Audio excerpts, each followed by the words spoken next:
ابھی الحمدللہ ماشاءاللہ زیارت کے لیے حاضر ہوئے تھے تو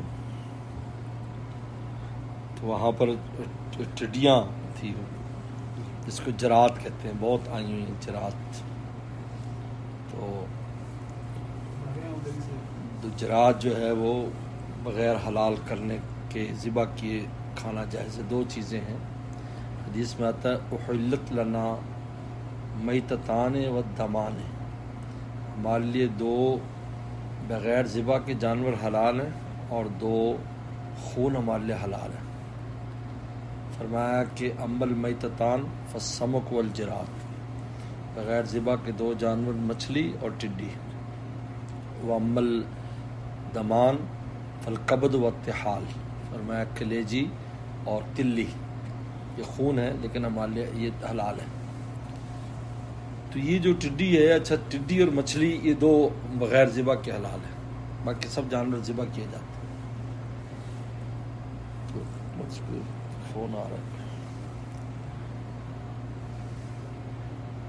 تو اب ابن ماجہ کی حدیث آتی ہے ابن ماجہ میں کہ الجراد من نصرت الحوت، نصر ساک الجراد من نصرت الحوت. اس کی بہت شرح میں نے دیکھنے کی کوشش کی جب میں طالب علم تھا کہ اس کا کیا معنی ہے کہ جناب ٹڈی مچھلی کے چھینکنے سے، یہ اس کا ترجمہ یہ ہے، ٹڈی مچھلی کے چھینکنے سے. نصر کہتے ناک صاف کرنا، انتصار اچھی رکھنا. پانی کھینچنے کو استنشاق کہتے ہیں اور باہر نکالنے کو استنصار کہتے ہیں. ہاں جی.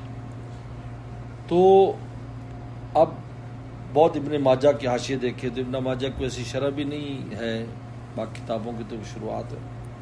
تو میں نے مفتی اعظم پاکستان استاد گرامی مفتی ٹونکی رحمہ اللہ سے میں نے پوچھا. تو الحمدللہ یہ مجھے یہ ہوتا تھا کہ کوئی چیز ہو تو اس کو میں تلاش کرتا تھا، استادوں سے پوچھ لیتا تھا. الحمدللہ بہت سی ایسی باتیں جو پوچھ کر ہمیں پتہ چل گئی ورنہ بعد میں ملی نہیں. تو حضرت نے پھر ایک بات عجیب بتائی. انہوں نے فرمایا کہ مچھلی جو ہے نا یہ انڈے دیتی ہے کنارے پر، کیونکہ مچھلی کا جو انڈے ہوتے ہیں یہ جب ہلتے ہیں تو یہ سہ جاتے ہیں، جس طرح مرغی کے انڈے سہتے ہیں، جب ہلتے ہیں تو پھر 24 گھنٹے بعد مچھلی نکل آتی ہے. تو ان میں جو انڈے کیچڑ میں پھنس جاتے ہیں اور ہلتے نہیں ہیں ان میں سے ٹڈی پیدا ہوتی ہے، اسی مچھلی کے انڈے سے، اسی سے. اور یہ کوئی استباعت کی بات ہے. سبزیوں میں مولی جو ہوتی ہے تو مولی کا چھلکا لگایا جائے تو اس سے جو ہے نا وہ پیدا ہوتے ہیں، مونگرے پیدا ہوتے ہیں.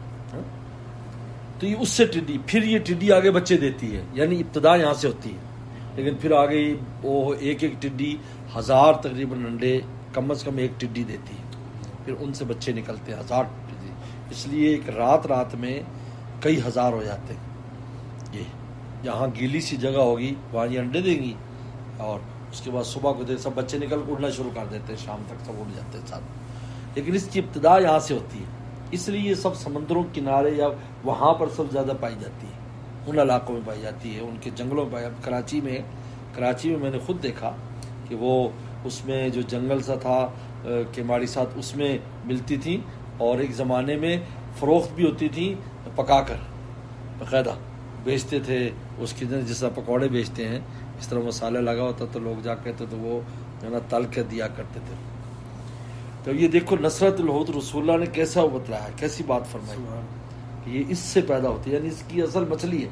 تو گویا کہ جو دو چیزیں بغیر ذبح کے حلال ہیں وہ دونوں ایک ہی چیز ہیں، دونوں مچھلی. یہ حضرت مفتی صاحب نے یہ عجیب شرح فرمائی نصرت الحوت.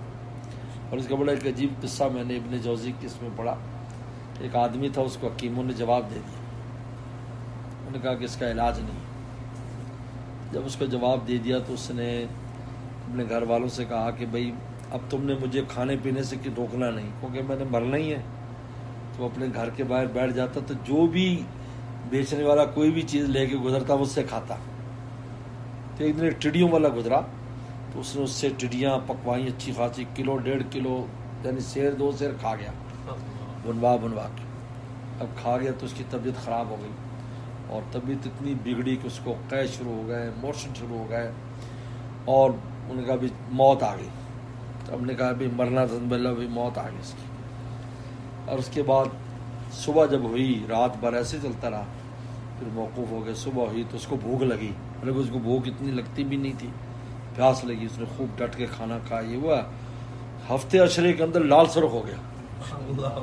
تو حکیم کے پاس گیا, حکیم سے جا کر کہا کہ دیکھنا یار میری نبض, کہتے تمہیں تو بیماری شماری کچھ بھی نہیں ہے, تو صحت مند ہے.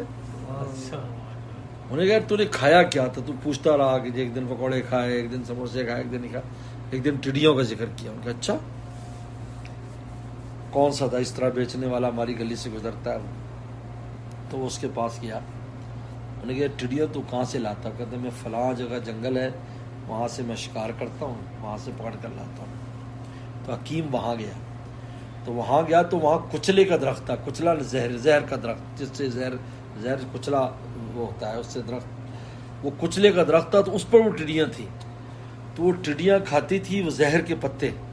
تو ان کے معدے میں وہ گرمی سے اس میں کچھ تخفیف ہو جاتی تھی. پھر اس نے اس کے اندر جب پکاتا تھا تو مزید تخفیف ہو جاتی تھی. تو وہ جو زہر کا کشتہ جو تھا اس نے اس کو شفا دے دی زہر کشتے سے. تو اس نے کہا کہ اصل میں ہم اس لیول کا کشتہ بنا ہی نہیں سکتے. حکیم نے اس کو کہا اس لیے کہ وہ مر جاتا ہے, اور آپ کو چاہیے کہ جس میں زہر باقی رہے, تو اس میں ہم اگر بنائیں تو آپ کی موت واقع ہو جائے تو ہم پر پرچہ ہو جائے گا. اللہ تعالیٰ نے آپ کی مدد کی کہ خود بخود ایسا کشتہ بن کے آ گیا. کچھ اس ٹڈی کے پیٹ میں پکا, کچھ اس کڑھائی میں پکا, تو وہ کچا پکا زہر رہ گیا, اور اس نے سارا اندر سے تیری بیماری کا صفایا کر دیا, تو صحت مند ہو گیا. ٹڈی پر عجیب بات یاد ہے. چلو جزاک اللہ.